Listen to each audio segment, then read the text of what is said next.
kind of about music podcast.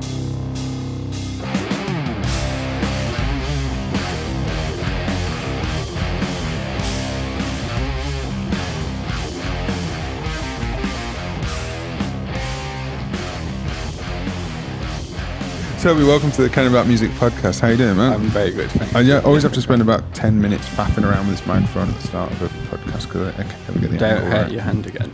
Yeah, I trapped my hand earlier. This is Tobie Carpenter, leader of the Tobie Carpenter organ trio and other jazz projects. What are the other jazz projects that you... What that I do? musical and sure, yeah. otherwise? Music and otherwise.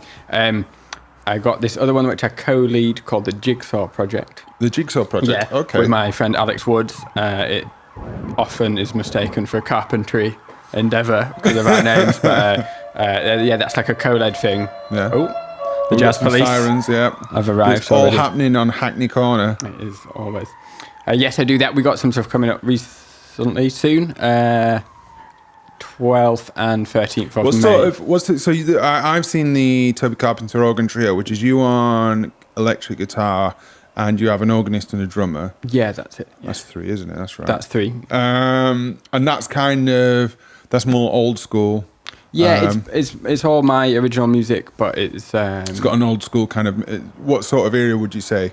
It's supposed to be like three strands in my mind. Yeah. There's like a bit of a like a New Orleans 20s-ish kind of thing, like I guess like early jazz thing. That's something that all of us in the band are quite into, and I got excited about when I went to New Orleans a few years ago, and like I ended up doing like a load of work, like commercial work, like doing New Orleans music, like playing banjo mainly, and then just like a lot of people don't enjoy that, but I got like weirdly into it for guitar reasons and just like the music wise as well.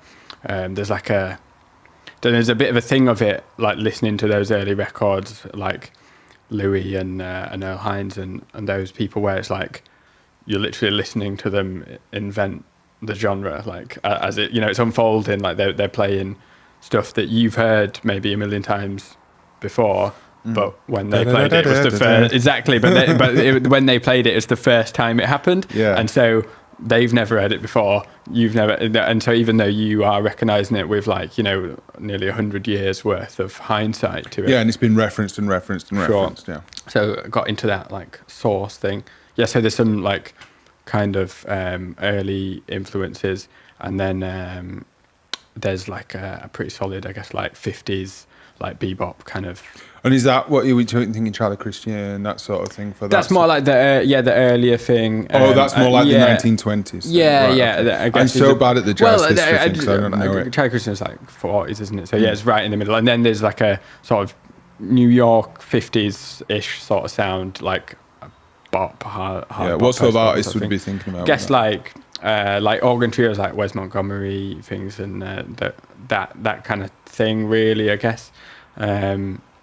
Yeah, and then there's a growing percentage of it, I think, is a bit more like contemporary harmonically anyway, and like try to be like ideas that I feel like I've come up with, even though I obviously know they exist already, but like stuff that's new to me. Yeah. Or like that's pretty much divided into like what I write on the guitar and what I write on the piano. So certainly they're more like modern sounding stuff. So when you say modern sounding, sorry, it's all. I think sure. I think there's some sort of bank robbery or something going on.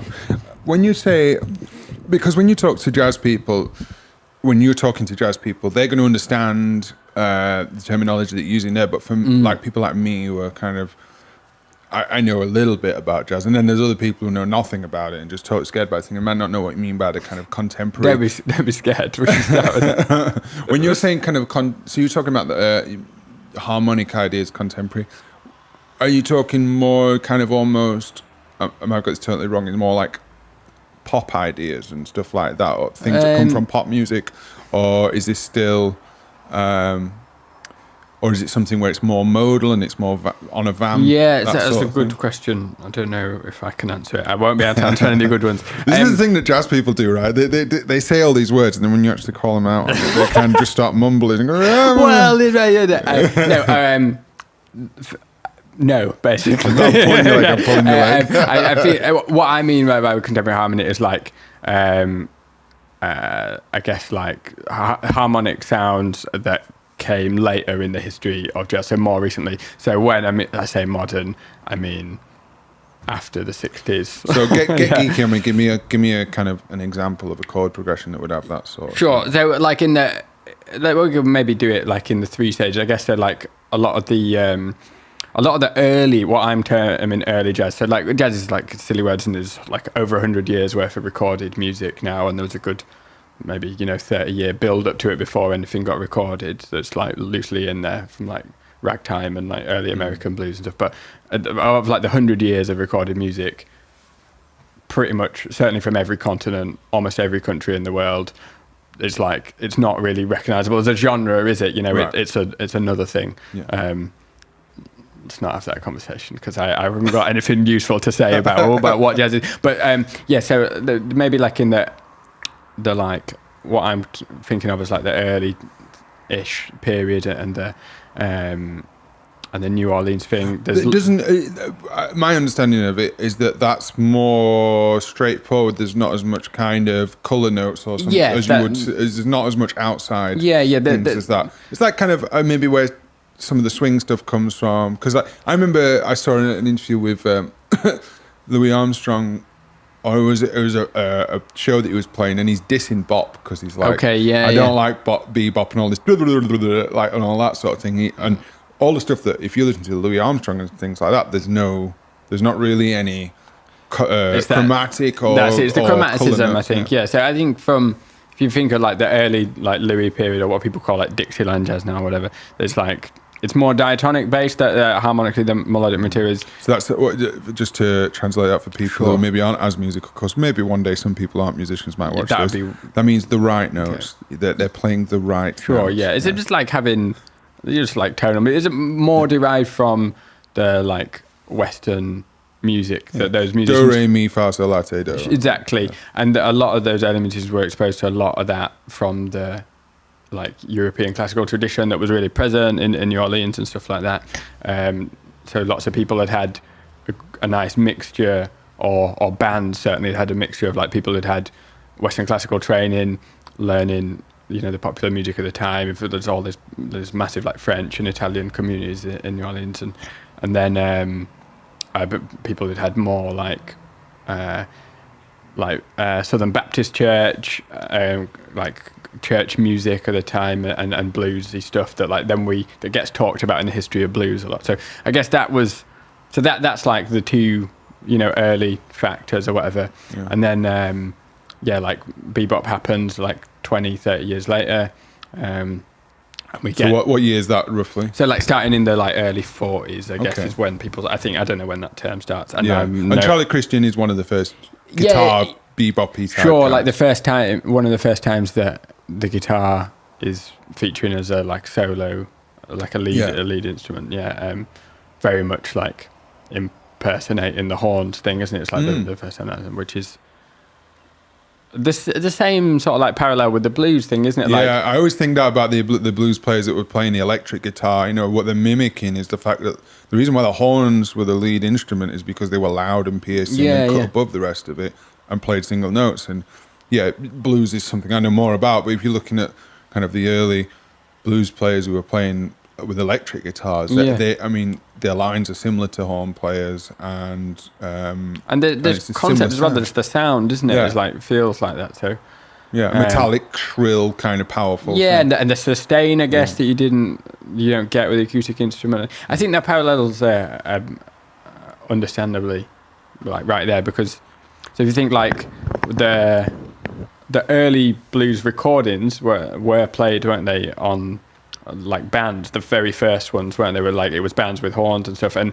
it sounds like early jazz to me. It's pretty splitting hairs over what's what. But then you get that like country blues thing, don't you, in the like solo acoustic guitar thing, and that Robert developed Johnson, exactly, and then like I guess as an equivalent to that, there's like ragtimes happening in the States, which is all piano based music. Yeah, but then no one had pianos, or like no only rich people had pianos. Yeah.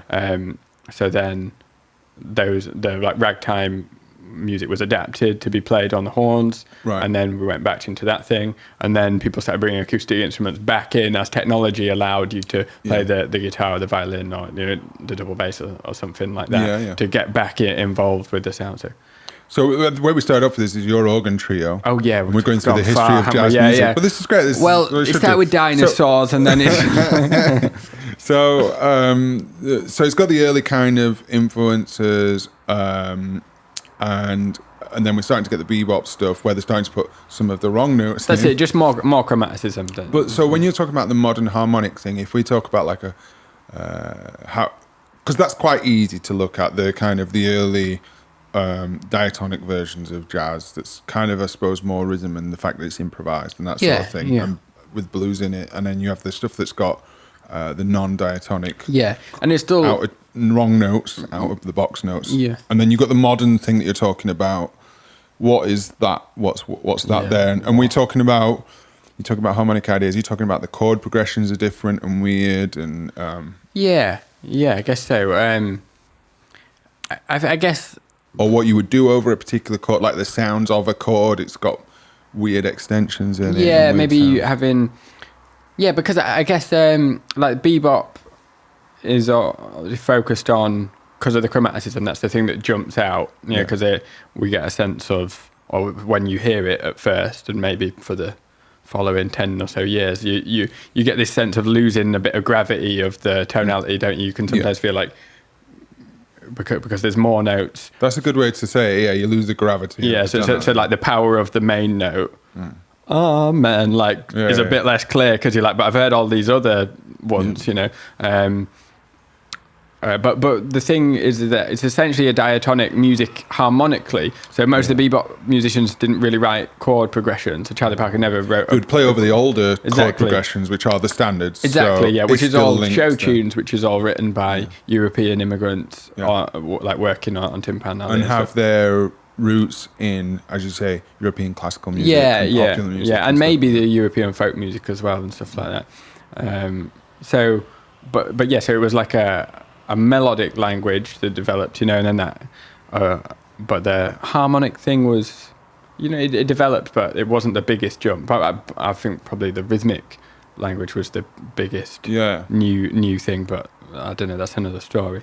But then I guess post, like, whatever, I don't know, I don't want to say a date because there'll be comments, but at some point people started playing other notes to summarize. I think at some point after the intricacy and the chromaticism of the improvised material and the melodic language had developed so far, people started to focus maybe more or look more into the harmonic ideas. And so you're getting stuff that's not based on the show tunes. It's not based on the standards in the real book. Yeah. So rather than having your things with your 6, 3, 2, 5, 1 and the common chord progression numbers, that even if you don't know what that means, but if you listen to a jazz song and you just hear somebody play through the chords, a lot of times you can guess where it's going to go, and they have set patterns that are then chopped up, and maybe that pattern in under the key is put in, stuff like that. But it's very familiar, even so. It is, and it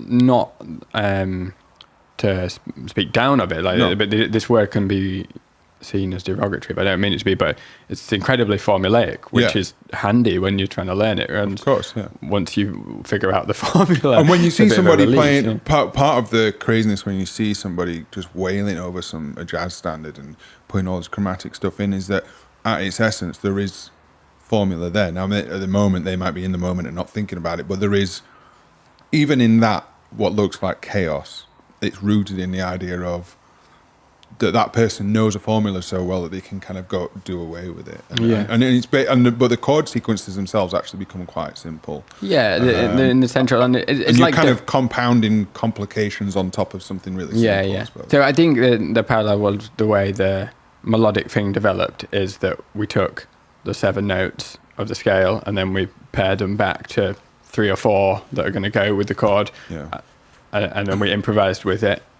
I don't know why we're saying we weren't there, but and then maybe in the bebop thing, we took those same 4 notes and we decorated them every which way, including the wrong note, decoration. So that's what I got down to. But go back then to what you asked me about the like what I was calling the more modern things. Then stuff happened with like the harmony, I guess, is less restricted to come back to one certain place and is free to move around more frequently. So there's like early examples in standards, isn't there? Like you will have played How Have You Met Miss Jones at weddings. I never did that. and or like stuff like that. And you think like the bridge is like it's super weird. Like we go around like 3 keys which are like equally spaced. Yeah, they do this like augmented axis, so it's like B flat and G flat and D major, like all within 8 bars. That's like quite a lot of changing, isn't it? That's far out. And then people played with those ideas more, and Coltrane, was famously like basically just started whizzing through these key centers quicker.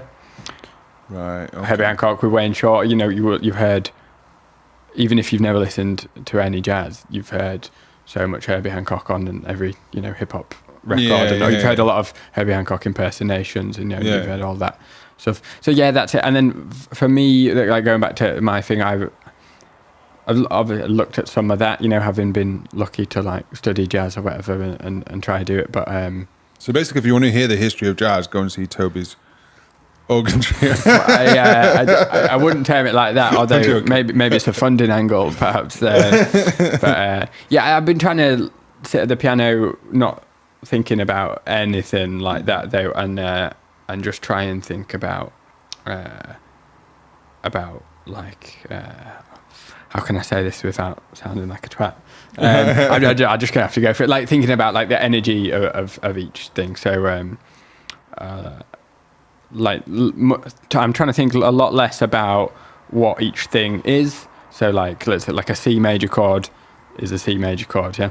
But it's like a football is a football at all times, yeah. Football remains football, but in terms of what the football's presence means is very dependent on the context, isn't it? So like a football flying towards your head is very different to like one set in the cupboard or one on the roof that's blocking the drain, or like a football, that's at a kid's party and everyone's excited, or that's on a penalty spot and Gareth Southgate's hovering above it. The football's the same, but every like moment and like the football's role in it is completely different in each situation. So like C sounds a certain way, you strum a C chord on your guitar, it sounds a certain way if you've just played 3 minutes of F and G, and then it sounds a really different way, if you've just played E flat minor, and then A7, and then you go to in the middle of a Jobin song. Yeah, exactly. So the sound, in that moment, and if you sampled it, out of context, it is the same, but the energy that because of the things around it. Yeah, that leads in and where it's going to next, and everything like that. So trying to think about that, and because so many of those like feelings are so familiar to us, anyone like who has never studied music or played an instrument or anything, or even been listened particularly closely, from the age of 4 or 5 upwards, strongly kind of feels the sound of going to chord 4 or get like a 5-1 cadence. Yeah, like people recognize that sound, or when you play kids, the sound of like chord 4 minor going to 1, yeah, then they associate that with Disney because it happens in all the films. Yeah, and like you talk to people about the harmonic ideas in non-musical language, and people understand that. I had a student say like, oh, that sounds summery, that chord. Yeah, it's like because there's a kind of emotional thingy with each of those directions. Yeah, they create an atmosphere. Yeah, so because we're like, you can play those quite plainly. Yeah, and then the temptation is often to disguise that because we're like, oh, I don't want it to be too summery. That'd be enough. So then it's like stuff can get a bit vague and a bit like it's tempting to like not really want to touch those clear cliches. I guess like painters don't want to use primary colours all the time or stuff. Yeah. But I've been trying to mess around, and I don't want to in any way come across that I came up with this idea, but this is what I've been playing with, is that like rather than shying away from them, let's try and like have them in there really clearly, but have two at once, like have two directions of it. Right. So have like quite a familiar and like yummy sounding, feeling like 4 minor to 1 going, to go, let's have like C minor go to G, yeah. And that sounds all Disney or like the Beatles, you know, and it's very much like a little bit tense and relaxed, yeah, and it's nice, yeah. And then have something really quite like dissonant, like a semitone movement, like where every note changes, so go from like D flat to C, yeah, major, and then basically have both of those sounds happening simultaneously. Oh, right. Okay. And then you get like, so with each one of those, they match up pretty like nicely, or that if you pick them, you know, reasonably sensibly, they pick up nicely. So let's have. Well, so you, in a sense, you could do them. Well, maybe not on piano, but you could have 2 guitar players. Yeah, but it's great. The piano's perfect because you've got 2 hands and you have 2 chords at the same time. So I played. Well, you're assuming there. Sure. Yeah. Apologies. That was very. I need to sort this table out. Look how I just picked that up. That's ridiculous. Maybe I need to put the cup over here, but I'm going to put it behind here. And I think a technological solution would be like a crane or something like that.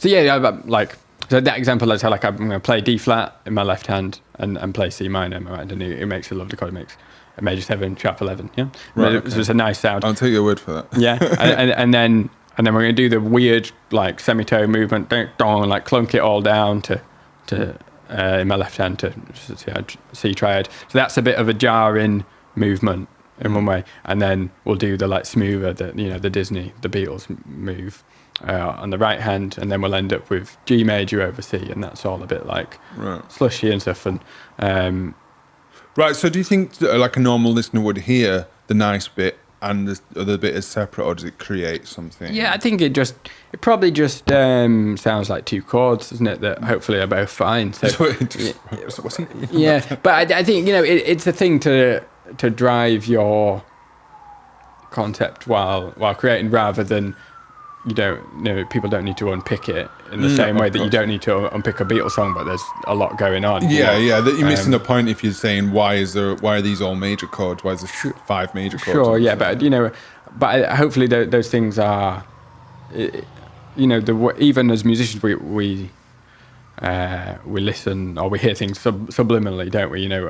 Certainly my ears don't hear and analyze everything. It's a lot of subliminal direction going on. So just like I've just been trying to think of it as like same way as that, like in like Baroque counterpoint or like folk duo singing or whatever, like harmony's good, like have 2 lines going and ideally not always in the same direction. Like contrary motion is the one, isn't it? Like if you get notes going opposite, one goes up, one goes down, it's exciting. Love that. So the same idea is, if you can apply it to harmony, might be a thing to explore. It might be a total waste of time. It's certainly a bit of a headache for the band sometimes. Don't talk it down. But the thing that is cool is that if you can plant these like things in the compositions, then they're there to be exploited or ignored in the improvisation. Right. So, okay. Yeah. So you're setting up kind of presence for the improviser. Hopefully, yeah. There's just that's exactly it. Let's tie this back to the audience. So you got the Tobie Carpenter organ trio. Is that the act, by the way, that had the #1 jazz album? Why is that funny? It's not funny. No, it's really funny. That's it. Let's talk about that in a second, but sure. We'll come back to that. But yes, #1 jazz album in the UK or worldwide? UK. Yeah. Right, okay. So, in your, me and the missus have come to see your jazz trio. Yeah, thank you very much.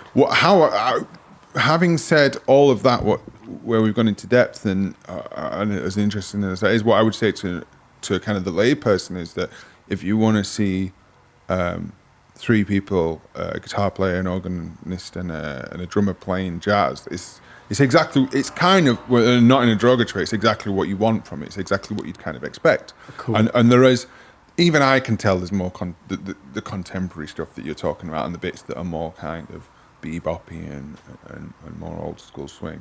And so I think, how does that compare to your other project, which is Jigsaw? What if you had some jigsaw up? I hate doing this to people, but if you had to sum it up in a couple of words or a sentence, how would you describe Jigsaw or the difference between the two projects? Yeah. Well, the Jigsaw thing is it's a more intermittent project, and it's a collective. It's not a fixed personnel. So me and alto saxophone player Alex Woods co-run it, and the concept of it is that me and him collaborate with 2 or more other musicians each time for each little tour or set of gigs or whatever, and so it's different each time, and it grows in that way, but it's not like a one thing. So the idea is that we get people from all over the world, ideally, or so it started when we went to New York with All in Good Time, right? Yeah. And just because I was going to be there, I sort of reconnected with Alex. He was there. He'd been doing he did a Masters at Manhattan School of Music, and he just got his visa and stuff, and he was gigging, and I said, we're going to be over, do you want to have a coffee? And he was like, let's do this gig.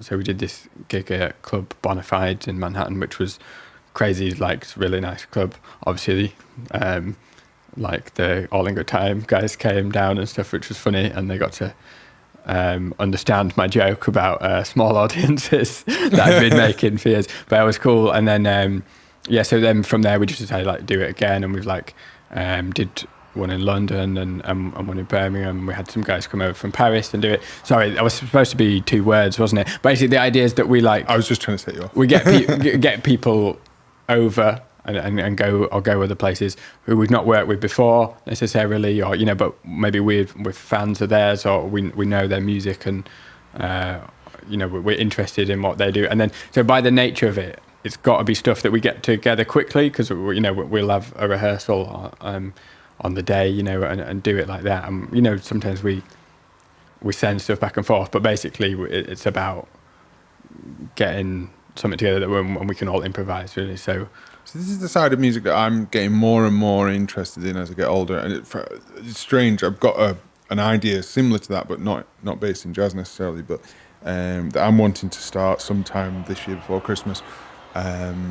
Similar thing, collective ways of connecting with other musicians, and it's this idea, and I think it does have a lot more traction now, that music, I remember 5-10 years ago, and it probably still happens, you ever play in a band or you do anything, or say you're a musician, you should go on X Factor and all that, and it's all about this idea of being a star and that music's a commodity. And I think I probably get it less than you, but yeah, well, I don't know, yeah, maybe, yeah.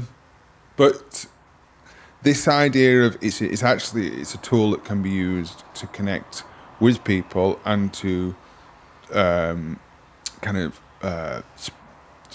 broaden your horizons and connect with people on the other side of the planet, and create something spontaneous as well. See how much music is these days created spontaneous. I mean, of course there is, but that's not how the public would perceive it. Whereas back in the day, before we had rock stars and pop stars and all that, music was a spontaneous thing that somebody just started playing a piano and people would join in. It wasn't about anybody being a star. Yeah. And there's a beautiful side to that's lost, and this whole generation of X Factor and pop stars, and it's all about the promo, and it's all about your Instagram and all this, and it's gross. We kind of have to have to play along if you're in the professional musician world, but it is gross. This sort of thing is actually really interesting, and it's something that I think people are more interested in now. I think a good example of it, for instance, is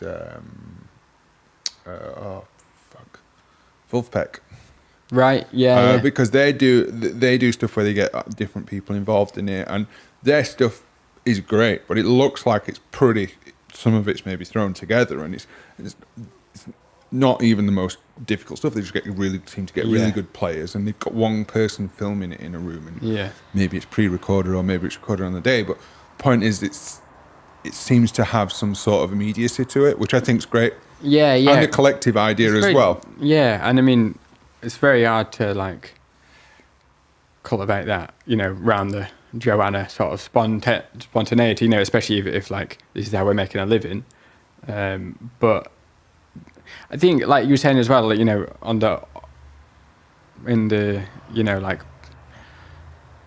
other end of the spectrum to this instant culture and the pop thing, musician wasn't a word in our language or in any, you know, in any culture for a lot, and it still isn't in a lot of cultures. Like there is no word for musician as a profession, and even as an identity for a lot of places, because everyone was a musician, because music was part of life that you did and you shared, like connecting with people, and whether it was art or not, I think is irrelevant for me personally. It's just like that was a thing that people, you know, humans did to interact with each other. It felt good. You know, if you had time for it, it was cool. And then you get involved or not. Yeah, and you get involved, and people were, and then, you know, I guess some people were better than others, but the point of it wasn't to be good. And if you can do it without self-analyzation, you know, whereas careful I say that. Did I make it free? Self-analyze. There was a Simpsons one, wasn't there? With that, I can't remember what it is, but it stuck. It caused a problem. This all gets edited though, doesn't it, heavily? So yeah. You're gonna make my I thought you were gonna go through and like make my accent how I wanted it, and like, you know. I've got all the plugins for that. Yeah, is that a plugin? So it's super nice to get together with some people who we maybe don't speak the same language, we never met before, and meet somewhere and like play some music. They bring some of their own compositions, we bring some of ours, and like we just do it, and then like you feel like you're the best friends. And we may never see them again or do it again, or we might go on to work with them loads, but it's just cool to just do it for the sake of connecting. And use it as a vehicle for travel or for meeting new people, places, and creating some actual art as well. That's the other thing as well. I think you get a lot of people tend to get so into having the perfect product of the perfect representation of what it is that they're doing, that a lot of not sounding too wishy-washy, the magic of it's lost. Whereas something like that sounds more like correct me if I'm wrong, but more like a kind of let's throw it together, let's get on with it, let's do it. Like you just rocked up in New York, Manhattan, on another thing, and just took an evening out to do. Yeah, you know, we met the guys on the day, like at the venue, and we did like half an hour, like looked at the tunes they'd brought, and you know, played half of them, and we did it. And you know, I'm not saying that it changed anyone's, like it changed mine, but you know, it did. You know, it didn't change the world, but it's nice to do it like that and to not be putting things through a fine couth tone all the time, you know, like just to like see how it feels, and to go into something without ownership but be 25% of something and accept whatever else happens. And you don't know how people are going to play when you improvise as well, and people might do things on the tune that you've written that you never conceived doing, and you've got to open yourself to that and be like, well, let's adapt to it, you know, as you would. Do you think it's easier to do that if you've got your own project that you can control very tightly? Because I've found in the past that if I've only got one thing and I care about it, I don't want to let go of any control over that. Yeah. Whereas if I've got my own thing and then something else comes along, I can be super open about that, and like let's go with the flow sort of thing. Yeah, definitely. So do you find that having your own project that you the Tobie Carpenter organ trio, it's got your name on it, so I assume you're the main I'm the Uber catalyst behind that. So you've got that you know you can, that's going to be exactly what you want it to be. It is good to not everyone feels this, but I haven't sufficiently let go of enough ego to not have a thing like that. I feel like I've always enjoyed attempting to lead musical projects. If you're a musician, you generally have something to say and a sound or an idea or a feeling that you want to put out there, and that's why I think that thing of having something of your own is always definitely useful. If you're into writing, you know, which I feel like I'm that before anything else. You know, keep trying to get the playing together, but it's, you know, I feel like it's like golf, you never get the right perfect. Sure, like, you know, writing feels like I can always be myself. Writing it's harder to miss that, you know. If you write something and you don't feel like you're being yourself, then you know I don't know, right, how you know that's quite a miss, isn't it, where, you know, it's a lot easier to miss playing with. But yeah, so having that thing that is your individual takes the pressure off anything else you do to be more open to, and then, you know, they feed each other, don't they? So doing. Tea was cold as fuck. I'm just gripping mine just in case you say something that I've got to think about for a while. I like it. Good. So what I was going to ask you, what I was getting to all along this time. Where's this leading, Jim? Where's this going? How do you write a number one jazz album? Sure. Well, so for people who don't know, Tobie Carpenter, jazz guitar player. Tobie Carpenter organ trio. Too late now for introductions, Jim. With half an hour. I'm just reminding. Well, some people. Oh, sure, they might tune in. Yeah. I can edit in as well. Potentially, some people might have skipped that polychord bit. So. Yeah. You've lost me now. Yeah. How do you write a number one jazz album? That's what I was going to ask you. When you sat down to write this number one jazz album. Yeah.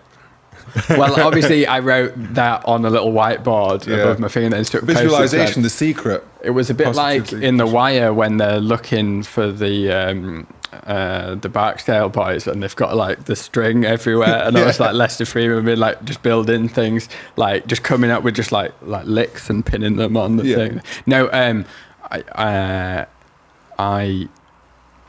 wrote the tunes for that in a variety of ways over a variety of times. So I think there's a tune on there which I'd written several years prior to forming the group, and I'd played it in like a couple of other bands, and it hadn't really, I don't know, it'd been fun, but yeah, maybe not, like hadn't really fit anywhere, and I didn't really imagine. I just brought it, I think, to a play that we were having before. We that was really like a band.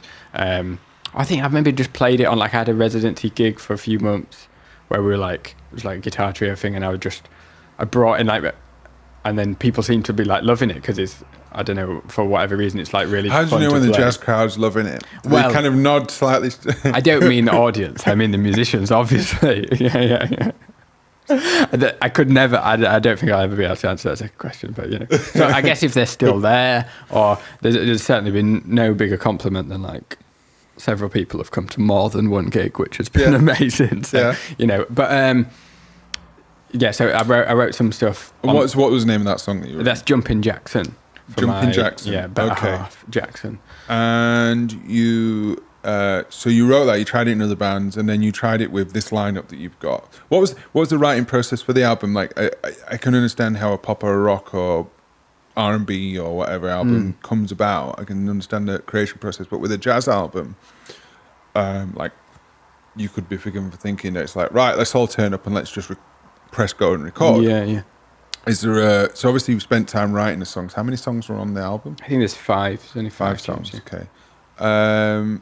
And so you're going to write the chord progression and the head to that, basically. Is there a head on it? Yeah, so you've got like a melody. Yeah. They're all quite straightforward in their layout, like like a lead sheet. And then you say to the organ player and the drummer, "This is the basic layout," or do you jam it, try it out a few times, see where the. Yeah, we'd done a few gigs. I wanted to gig it a little bit before we record it, at least because. So many projects, I think, start with a recording kind of by necessity, and historically that's often been the way because maybe like a label or an artist puts a thing together and they need it. It's totally artificial, isn't it? Let's write something, record it, and then gig it, and then by the time you've like for instance, comedians. I follow a lot of comedians. They do it the opposite way. Yeah, they spend the whole year or 2 years sometimes writing material, trying it out, refining it, and then when it comes to the point where they record an hour-long special, they've sharpened, and then or like the product, then they do like a DVD and it's like on the like 500th date of the tour, whereas when it's perfect, we always do it backwards, and so I wanted to do that to a lesser extent than I could have done. So we did some gigs first, and we rehearsed it maybe more than one might have done, not like tons, but a bit more than. Obviously there's improvisation sections on it, so how do you rehearse that? Do you just kind of go through it a few times and let everybody have a kind of feel it out and see where they... a blow, as they say. Yeah, have a blow. To be honest, I maybe it was like a confidence thing and just not really knowing what was going on too much, but I made sure I really wanted to write all of that music in a really kind of fairly open way, so it wasn't super specified. I'd had a band before that I did a record with, My Thing, where it's pretty much through composed. There's very little improvising at all, and I was like conducting lots of it, and it was like all pauses and like exactly as it was really, and it was the improvisation sections, but it was super structured. Whereas I wanted this to be the opposite. So I wanted to have a pad of sheets of music that are 1 page long, that we could play and get into the fun bits quickly. I didn't want to spend a lot of time working out the structure and all of that stuff. So but we played it, and I didn't have like super tight arrangements for like solo forms and things like that, and we worked quite a bit of that out. I took a load of suggestions, and like the guys made sense of them a lot, and a lot of the times I didn't have, I'd have the harmony there and the melody, but not the groove, or I'd have the groove idea and like we changed some chords and stuff. It says additional material by the Cast on the thing, because I'm a Radio 4 fan, and they were just like, people made suggestions when it was needed. So with a situation like that, by the way, can you just do me a favour? Sorry to interrupt this as well. I just panicked that we're not going to... I've set the thing so that it's got the screensaver on it, so I can't tell if it's still recording. See the mouse? Just touch the mouse. Don't click it, just touch it. Or just do it again, or move the mouse. There you go. I can see it's still recording. That's good. I always panic that... to waste this. Yeah. I always panic that it's not. And without my normal lackey, Timmy. Sure, yeah. Is that... Yeah, he's... We ain't got him out today. He's in his wardrobe. Situation like that where you're asking for advice, I find the difficulty with that then is if you've got the final say, you want to have the final say, you do want to hear other ideas. Somebody comes up with people come up with a bunch of ideas, and sometimes those ideas will be good, and you'll pick one of those and say, oh yeah, that's good, or you can combine it with your idea. Sometimes you have to say, actually, I actually do prefer it the way I originally thought of it. How, with the group of people that you've got, I assume that seems to be something that you don't, that's not an issue. I mean, it can, that can be a real weird one, that one, because somebody can turn around then and say, well, look, you're asking for my opinion and you're ignoring it. Sure, yeah. And then you can get into the thing of, somebody's made 3 or 4 suggestions, you don't like any of them. And it's like, oh, right. Or you get into the kind of numbers game of like, oh, I liked what you said then, so you've got to like my next idea and all that. But hopefully, I mean, it was successful, so you didn't have to deal with any of that. I guess I probably wouldn't say if it were, but I got to say I didn't feel really any of that. Well, that's lucky. I mean, normally means you've got the right people. Yeah, and I think that was one of the things, apart from Jamie Sophia, organist, and David Ingemels, the drummer, apart from them being wonderful musicians, they're like the super chaps. And I didn't really know them too well at all when we started the band. We just like, I had a play and I liked it. And obviously then we've now spent a lot of time together. I just, really respect them as people and musicians. And I guess when there was... It was presented, it was always my thing. We presented it, we played it. When suggestions were needed, they made them. They were always excellent. If we tried a thing and it didn't work, we all knew it didn't work. If there was something where I was going... I have, resting pitch face, and I look cross a lot of the time when I'm not. Resting pitch face? I'm trying to modify that. Pitch face? Yeah, catches on, do you think? I thought you said pitch face. Yeah, I did say pitch, because I'm thinking like it's a musical equivalent. Yeah, right, so like...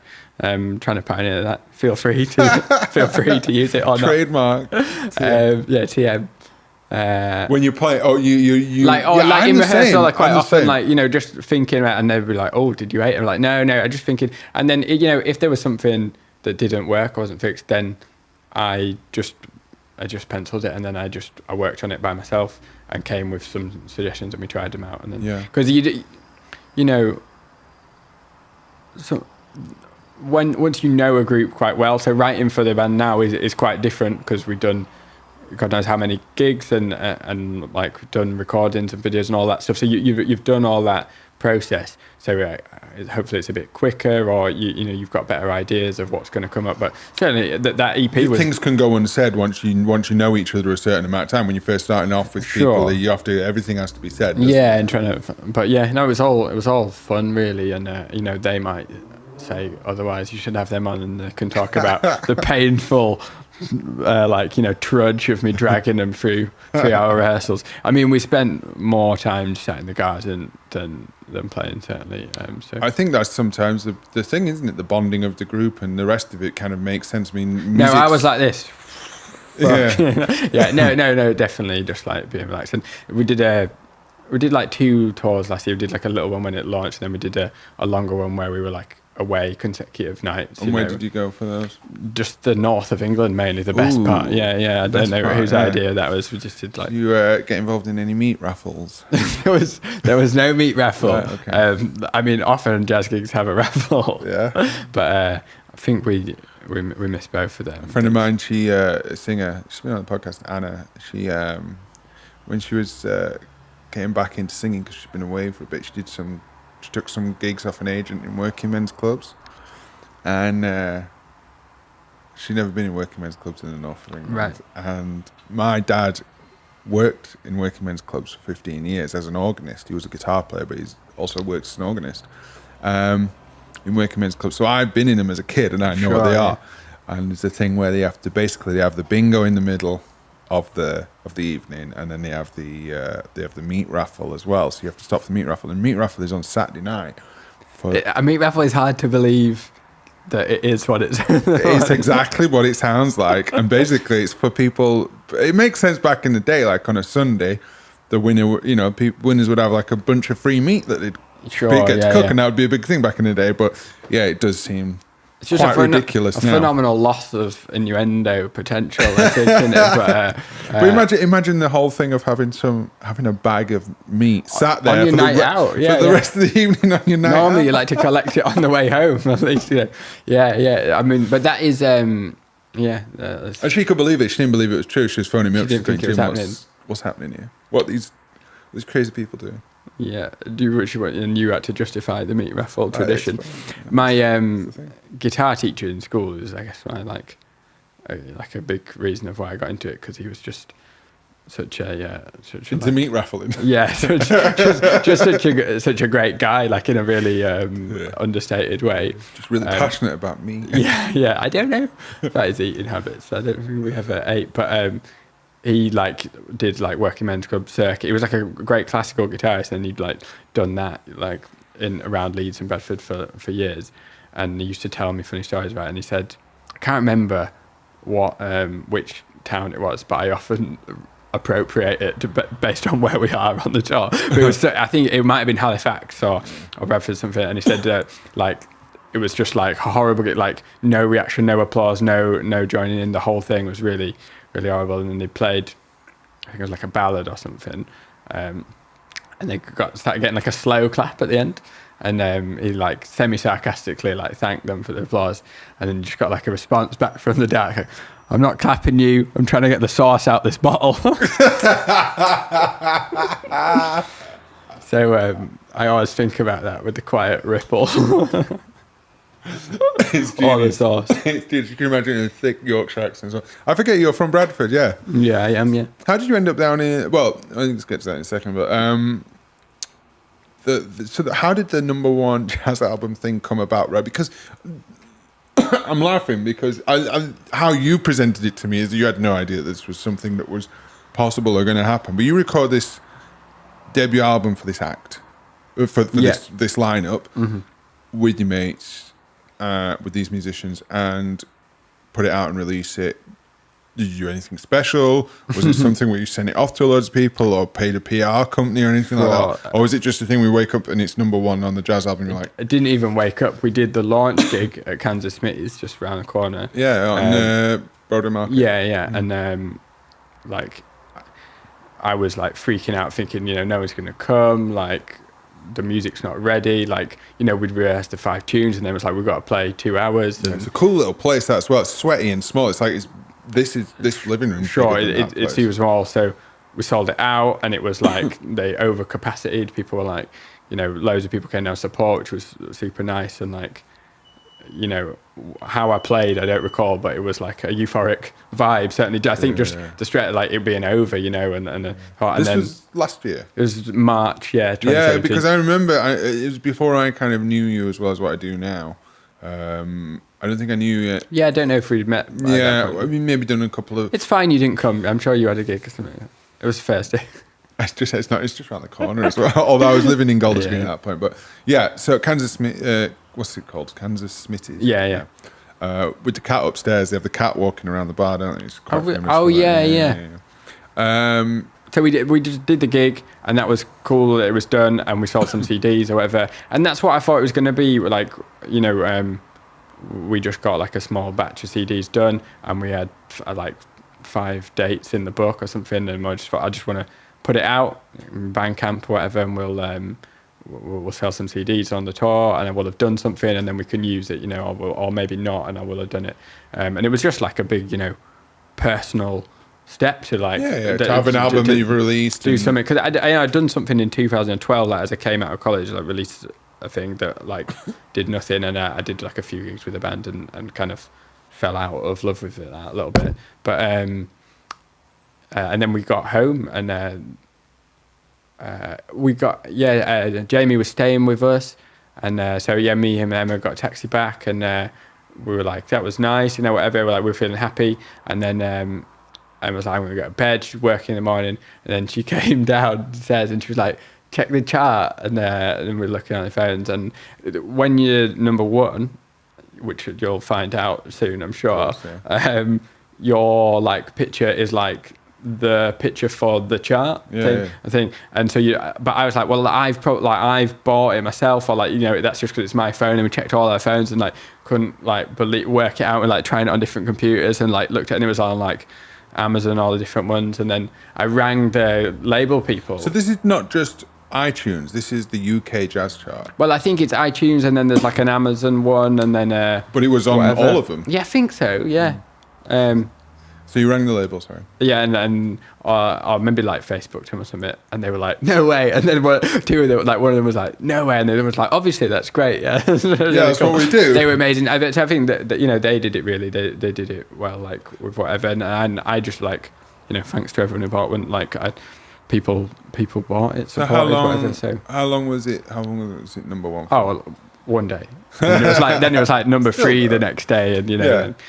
But so basically, joking aside, like it's talk about. I mean, music sales is not anywhere near what it used to be in general. But for a professional musician who's working in London like yourself on an array of stuff, and you've got your own project, the idea that people that you've never met and never even played to have bought your music.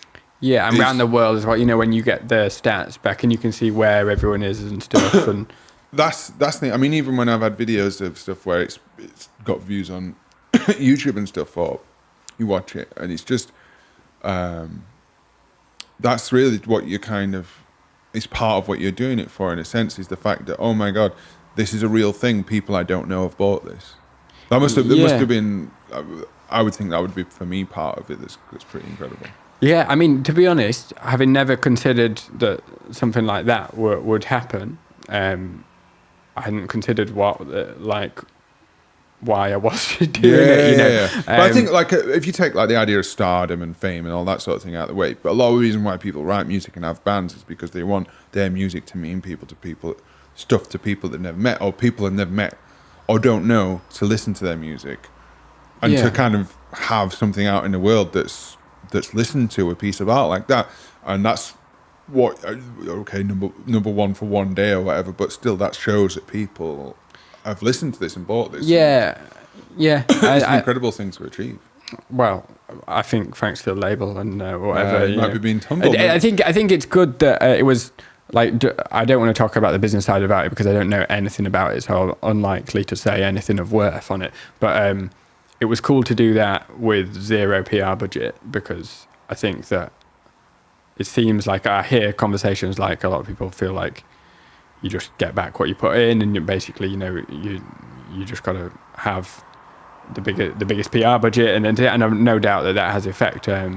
But it was cool to have some success, or whatever you want to term that. It was nice that you don't just have to pay for your likes, pay for your views or whatever, see that sometimes. So that was nice, but also it was great just to be forced into the opportunity of like getting over the imposter syndrome of it. So I was like, anytime anyone mentioned it, I was like, shut up, it's not real. Like, don't mention it, or like, and then also think about like, how is it making me feel?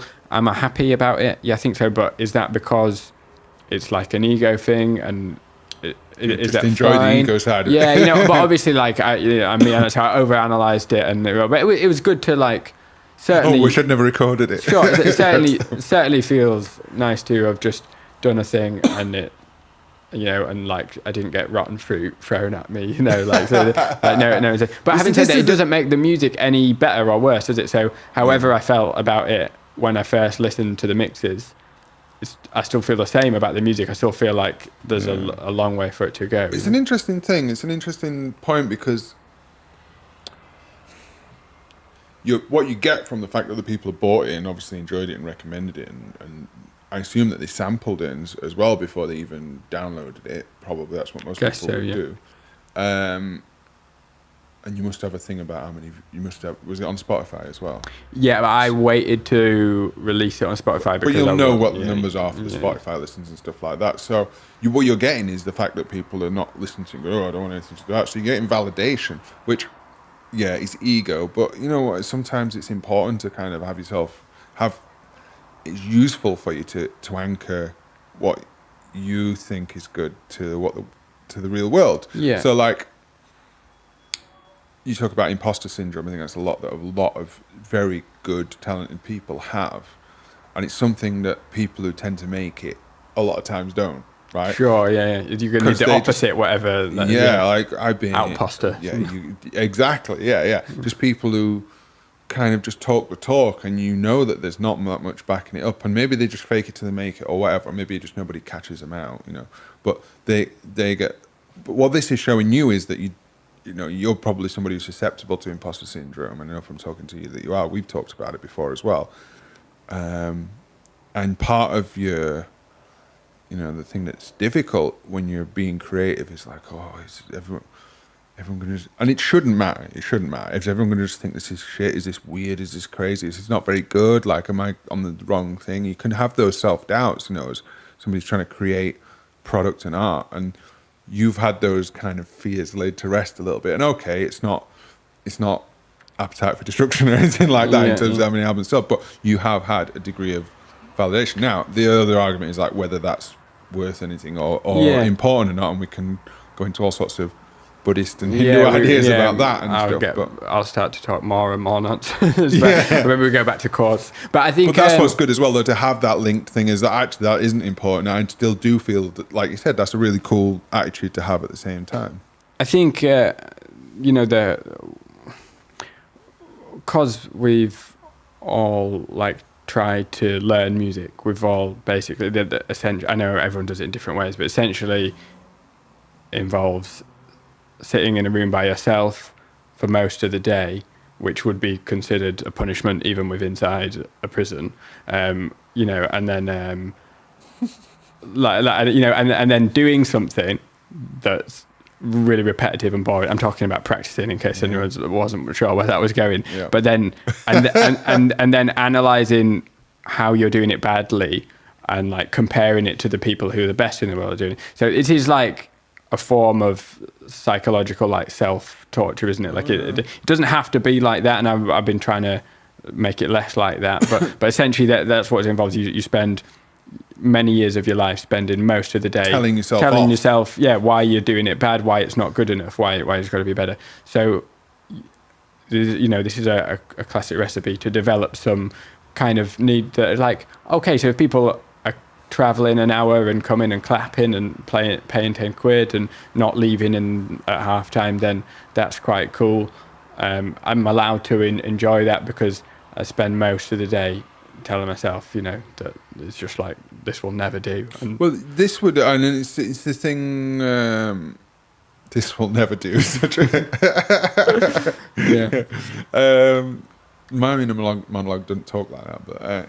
I can imagine yours does. This will never do. I was going to say, I put a video up on Facebook the other day. I got this Helix thing, which is like an amp modeler, and pedals and We all should that. talk about gear. That'll shut me up. Yeah, we don't need to. But I put a blues video up the other day, and I realised when I put it up, I got some nice comments and I got quite a lot of views on it, and it was good. And I'm like, I didn't put it up. And you know, guitar players we're doing it on Instagram and Facebook and stuff. People are putting stuff up all the time, and part of it is to keep your face around and so that everybody still knows that you're playing, you don't disappear, and presence on social media. But another part of it was like I did that video, and people saying, "Oh, these are good licks" and stuff like that. I kind of done one or two takes of that before and listened to it, and like I can't tell if this is good or not. Like I don't know, and it kind of had to put it out, put the video up just to kind of find out, you know, just to test the water. Like, am I still sane? Do I still know if I, you know? Because and I think then it's cathartic to have a reassurance from, you know, nice comments or people turning up a gig, people buying the album and stuff. I think that's important. I don't think it's just an ego thing. I think, you know, it's hard trying to create stuff and trying to be creative and trying to maintain a skill like playing, and these things are important. You know, they're not just about ego, and they can definitely go into that. Like if you walk around going, like I know you don't obviously, but people talk to like #1 jazz album. But there are people who will do talk. You've seen the tattoo, yeah? Yeah. And the billboard that you took out. But this is the lie, though, I guess I'm cautious about slipping into a conversation damning social media culture as we release this. I imagine it's not going to be posted to anyone, is it? Unlike in the physical post. But, like, you know, for the sake of argument, let's say we all, I include myself in this, you know, talk in a way in social media, like as if we're in a job interview, you know, all the time. Yeah. And you wouldn't dream of doing it in the thing, but it's part of the life, and we're all trying to... like almost an insanely positive version of yourself. Yeah, and we're all trying to navigate this bizarre, like, you know, fucking spiritual sinkhole that we've created, like with this thing that, you know, like you know, that rapper Jest, that UK hip hop rapper Jest. I was listening to. He was interviewed about something. He was saying like, so he's like got no social media, nothing. Like he goes to record shops, and he actually did this thing. There was a video of him. He released a video like to counter this, like there was this confusion. You know, where's he's disappeared? What's he doing? You know, he ain't got Twitter. Like, you know, his MySpace is gone. You know, like there's no promotion. But like he had a big following. And then exactly. So then like someone posted a video like, I think Jess is my postman, and it was like believable. Like it was like, you know, through the window thing, and it was like, he could be a postman. Like I hadn't seen him about, you know. So like a social media wave went through. Yeah, and there's all these like mad comments, you know, about crazy him views. Not having social and media. it's like thing, and then it is him, yeah. And there's like loads of people kind of like, oh yeah, the uniform looks legit. Like I think that's him. And then they do like another video. It starts like that, and then he like does a physical post for, I think it's like a CD through the thing, and and then it goes into a music video, and he's like dressed as a postie, and it's his new track, and it's, you know, like addressing that. So like, you know, the snail mail equivalent to the communication. But it's like, I don't know, we're just like making a bit of fun, I think. At that, like, subverting the thing. But I mean, one of the things about the social media and digital platforms and all that sort of stuff is it just eats material. That's what they used to say about TV, like, as well, about people and comedians and people like that on TV. Like, the problem about getting into TV is you just had to write and write and write. Okay. You know, people were doing these shows like the Two Ronnies or people like that back in the day. And that their... did that just stop recording? I don't think it did. That their material, it was great on stage, but not all of them could make that jump to TV because it required so much, a show every week. Half an hour every week, or maybe more, you know. Yeah. And the same thing with social media, Instagram, YouTube. If you want to put, like, I've made little promises to myself every so often, like I'm going to do one video a week, one little Instagram video a week. It's a minute. How hard can that be? You know, you could very quick. You could very quickly run out of ideas. I mean, run out of stuff to a put on. solid average, a minute a week of work. Exactly. But it's not because maybe you want to write some stuff. You want to show your best minute. Yeah, I mean, like, people say that, don't they? Twitter's dead because there's too much on it, so you can't wade through it. So the only way to win on Twitter is to tweet more. Where's that going? Like, we're just going to have like a scrolling. We've already got like people dreaming in auto cue, like it's flying through, and you just got to put like shovel more shit into pile up. So yeah, I don't know.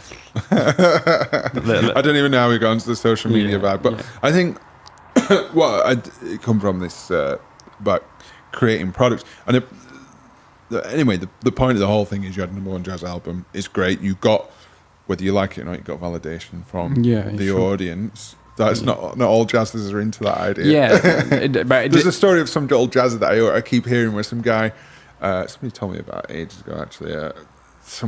It was like one of the giants of jazz, and he come out of this club, and some guy went up with a pen and paper like, "Oh my God, you're my you're my favorite. Can you please sign this?" And this guy turned around and got all of him and went, "Don't you fucking ever talk to me.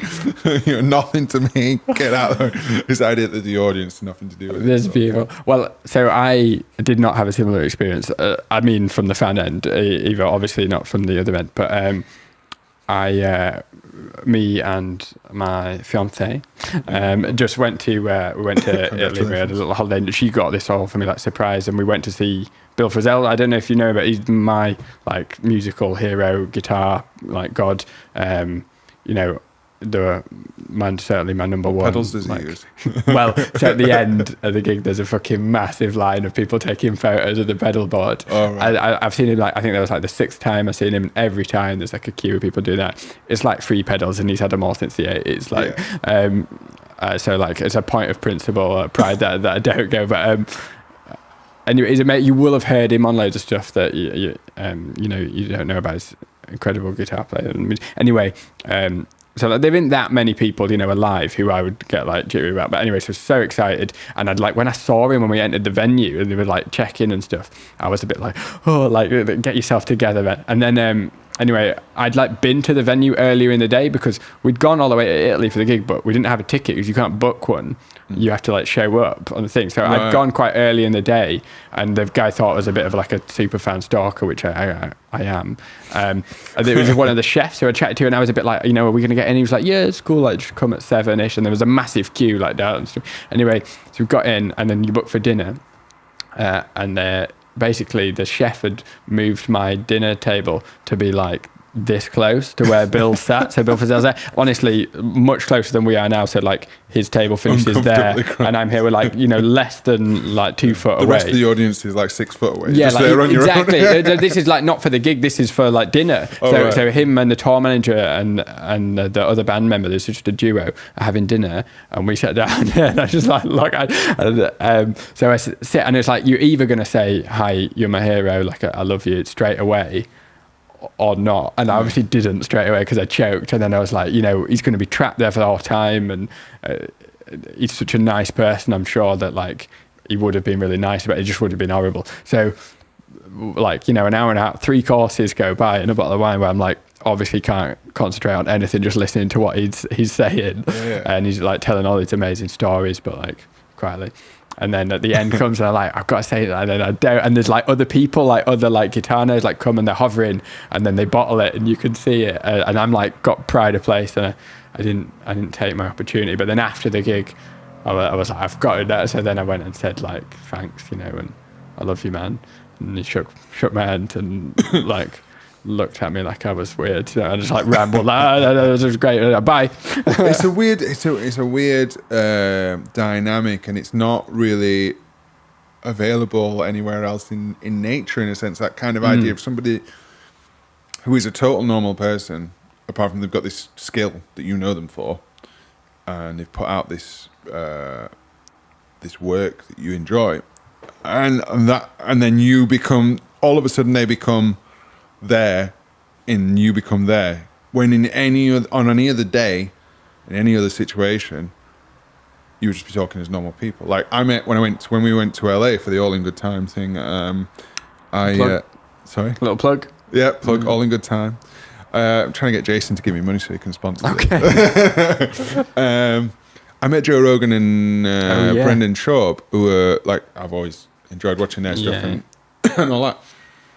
And even if you watch loads of their podcasts, you feel like, turn up and actually be stood there and talking to them. And my missus was laughing and she kind of pushed me into talking to them. And they were super nice, but it was still a weird dynamic. Yeah. And I've had gigs where people have come up and talked to me afterwards. And that's weird as well, like being on the other end of it. Yeah. Now, and the other day I chose to go and I was lucky enough to interview Albert Lee. And that is taking it to another level because you've not only got to be like, don't do anything weird, then you've got to ask him questions. And we turned up. Did you give him the don't do anything weird briefing that you gave me? No. The laminated sheet. Just a list of things not to say or refer to on the podcast. No, I didn't. Basically got there and we thought we were going to get there and have time to set up and then he would finish soundcheck and do the interview with us. And he was like, I think it's his wife who was his tour manager as well. Was just like, right, we're ready. So are you ready? And we were like, we haven't got all this gear set up yet. So I had to rush that. And obviously I'm thinking I'm going to have half an hour or something to sort myself out, have a cigarette, think about what I'm going to say. No, straight into it. So I do that. And I'm trying to organise with Albert Lee. He's right at the doorway as I walk in. Right. And total gentleman, a lovely guy. And then he goes and starts fiddling around with the piano on stage whilst I'm setting up. And it's like pressure. And we did it. And, that was that whole thing of him being there, somebody I've seen all my life as a guitar player on magazines and watched performances of him on videos and all that sort of thing and seen live. And me being Jim there. Yeah. And then it's totally different to this where we know each other. And it wasn't, sure. And I felt like on edge as I'm doing it. And I couldn't, one point I was trying to say, I still can't even think what the right word that I'm trying to say is. He's got this very, I don't know, sort of feverish sort of like, just like, I can't even think of it now. There's a lot of notes going on all the time, basically, in his style. And I ended up using the phrase, that you're like a Wolverine. Wolverines are famous for playing a lot of notes though, aren't they? But I was just nervous energy. He's used to it and he was just like, he's not like a world famous, well, he's world famous, but he's not like a kind of celebrity or anything you would think of now. But for you personally, so like, Bill doesn't get stopped in the street, Bill Frisell, who wrote him, but for me, there's no higher power, in terms of like impact on my musical life. Yeah. But somewhere there's going to be some person somewhere in a turtleneck sweater who's listening to your album on repeat, and no wonder they're going to catch up with you. So like it's great to think about that. What it means, like on the receiving end, to really be influenced by someone's like music in your life. So then, if you can create like a 1% version for 10 minutes for someone in part of a gig, then or just be part of it as an audience, like when your friends are playing and stuff, that's a great thing to connect with. But I was thinking about it because afterwards I was like, I remembered in the last few months I've done a few gigs where I've at venues where I've seen him or some of my favourite people, and I've been I'd have noticed I went on the stage at Jazz Cafe and Ronnie's where I was this bit right here is where this seat this stool is what these people were sat on who I'm too scared to talk to, and then something strikes you as this is quite balmy because obviously they're from another planet and can alter their my emotions in untold ways, and I'm here with the most rudimentary bit of equipment. I mean, not to go into gear, but literally it's wood and metal and it vibrates, and I'm supposed to hit it in such a way that it shakes the air so it wobbles your ear in a way that's going to change how you're feeling. This is not sufficient technology or or body or brain power to do this. Yeah, I'm just but then thinking about that, it's quite empowering. It's just you need a Metal Zone pedal. I think that's what it is. Boss Metal Zone pedal. Perhaps, for sure, yeah. I'm thinking the chances of this happening, working at all in any way ever are so slim that, if you just get through it and it's fine, that's kind of cool. And of course, just by being like on that stage doesn't mean that I'm anyway going to do any of the things that they can do that I can't do, and it's going to be a similar experience. Just in the way that, like, if we have a chat, I'm just gonna, I'm not gonna have more interesting things to say when I suddenly start to talk to him. You just are where you are, aren't you? And you can just be like, you can go do a bad impression of him in stage, and you can meet him and be like, oh, I'm a bit nervous, and that's what it is, and it's cool, and they don't care about either thing, and then then it's Albert Lee couldn't give two fucks about whether I mean, it just didn't affect him about whether I was nervous or anything. He just answered the questions like he's been asked millions of times before, and there's me thinking, I'm going to ask him an interesting question about the Spinal Tap gig that he did, and he was like, it's Telecaster, it's great. It's like, and he was so comfortable and used to it. He comes across as that, and it was great. Anyway, dude, we're gonna have to wrap this up because Can I do a little plug? Do a plug. We've got this Jigsaw Project gigs coming up.